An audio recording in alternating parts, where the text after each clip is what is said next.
तो हाय मेरे दोस्तों, कैसे हैं। उम्मीद है कि आप सब खैरियत से होंगे। तो जैसा कि जितने भी भाई हमारी वीडियो देखते हैं उनको पता ही है कि जैसे कि मैं सऊदी अरबिया में हूं और यहीं पर मैं नौकरी यानी करता हूं। नौकरी मतलब वही अपना काम करता हूं, तो लेकिन परदेश में तो नौकरी समझ लीजिए हो गई है। तो बहरहाल कितने भाई ये लोग पूछते हैं कि भाई हम सऊदी अरब में कैसे आए, कौन से वीज़े पर आए।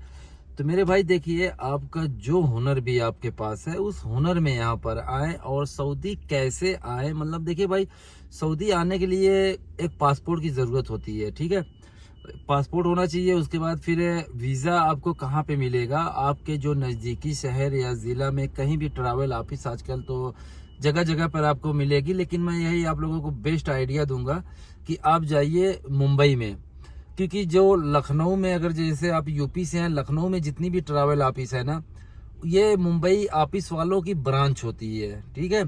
तो मेन ऑफिस उनकी मुंबई में होती है। तो आप कभी भी मुंबई में जाइए। मुंबई ऑफिस पे जाने के बाद जो भी आपके पास हुनर है उनको बोलिए कि मैं इस हुनर पे जो है कि जाना चाहता हूँ अरब कंट्री में।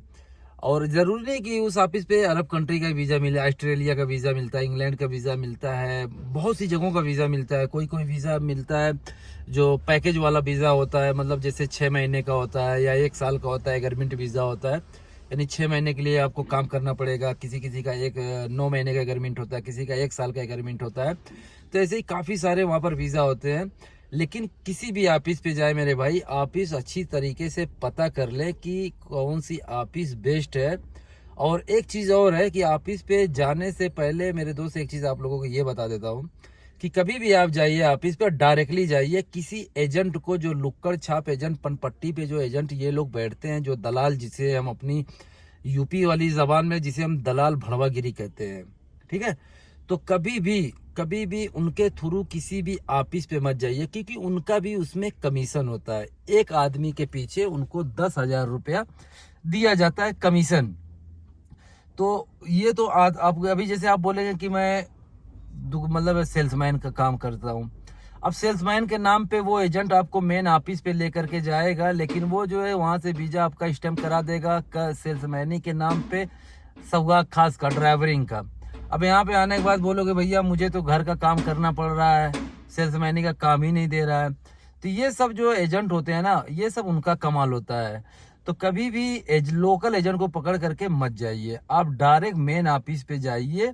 वहां पर बताइए जो भी आपका हुनर है, वहां पर बताइए। और मेन ऑफिस वाले कभी भी चीटिंग नहीं करते हैं, ये चीज नोट रखना। मेन ऑफिस जो होती है वो कभी भी धोखेधड़ी वाला काम नहीं करते हैं, तो वो अच्छा काम करते हैं। जो एजेंट होते हैं जो है वो धोखाधड़ी वाला काम करते हैं, और उसमें एजेंट के थ्रू में आपका पैसा भी ज़्यादा लग जाता है, और जो है कि अच्छा वीज़ा भी स्टैम्प नहीं होता है। तो मेन ऑफिस पे जाइए, उससे बोलिए कि मैं जाना चाहता हूँ, तो सब कुछ वीज़ा वो लगा देगा।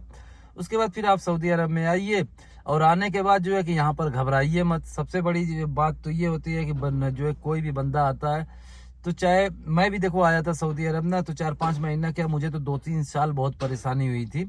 परेशानी मतलब ये कि मुझे काम करना पड़ता था कफिल का, क्योंकि वो मेरा वीज़ा ही इस तरीके से लिया गया था। तो मतलब एग्रीमेंट था मेरा कि जो कफिल का मेरे काम होगा। कफिल बोलते हैं, कितने भाई कमेंट करके पूछते हैं भाई कफिल किसे कहते हैं। मेरे भाई जो कफिल होता है ना, जैसे हम दुबई में अरबाब बोलते हैं, तो यहाँ पे कफिल बोलते हैं। कफिल यानी जो हमारा सेठ होता है, जो हमारा जिम्मेदार होता है, जिसके पास हम आते हैं, उसको यहाँ पर अरबी में कफिल कहते हैं, ठीक है।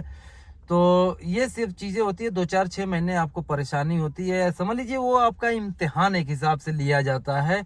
कभी कुछ काम कराएंगे, कभी कुछ काम कराएंगे कि आदमी कर पाएगा या नहीं कर पाएगा, कभी वक्ती तौर पे, या कभी ऐसा हालात आए कि मेरे पास ये काम नहीं है, तो मैं अगर इसको ये काम दूं तो ये कर पाएगा कि नहीं कर पाएगा। तो इसके लिए वो समझ लीजिए आपका एक हिसाब से ट्राई होता है। तो 2-4-5 महीना आपको परेशानी होगी, तो उससे घबराइए मगर। घबरा करके मेरे भाई जाएंगे तो सऊदी का क्या नुकसान होगा, कुछ नहीं नुकसान होगा। आप जाएंगे, एग्जिट मार देगा, और दूसरा वीज़ा निकाल देगा, वही वीज़ा वो फिर से इशू कर लेगा, और 1-1.25 लाख जो लगा करके आएंगे वो तो तुम्हारा नुकसान होगा। तुम मुस्कुराते हुए घर चले जाओगे, कि यहाँ पे आने के बाद बोलोगे कि ऑफिस वाले ने फंसा दिया, इंडिया पहुंचूंगा तो ये कर दूंगा वो कर दूंगा। जाने के बाद कोई कुछ नहीं करता मेरे भाई, चुपचाप सो जाता है, फिर वही जाके इधर उधर जो है अपना नौकरी ढूंढता है। तो ये सब चीज़ें हैं, बहुत सावधानी से आए। और 2-4 महीना परेशानी होती है तो उसको सब्र मार के यहाँ पर रुके रहें, इंशाल्लाह बेस्ट होगा, जो भी होगा बेस्ट होगा। या फिर कोई आकर के फंस गया हो, जाना चाहता है, तो उसका भी जाने का बहुत सा तरीका है मेरे दोस्तों। तो वो मैं किसी और वीडियो में आप लोगों को बताऊंगा। अगर कमेंट बॉक्स में पूछेंगे कि कैसे जाना होगा क्या है, तो वो पूरी मैं एक अलग से वीडियो बना करके डाल दूंगा। तो ये छोटी सी जानकारी थी, क्योंकि काफ़ी भाई जो है ये सब चीज़ें पूछ रहे थे, तो सोचा कि चलो एक छोटी सी वीडियो बना करके डाल देता हूँ। तो बहरहाल वीडियो अगर जो अच्छी लगी हो, कुछ जानकारी मिली हो, तो चैनल को सब्सक्राइब कर देना और वीडियो को लाइक कर देना।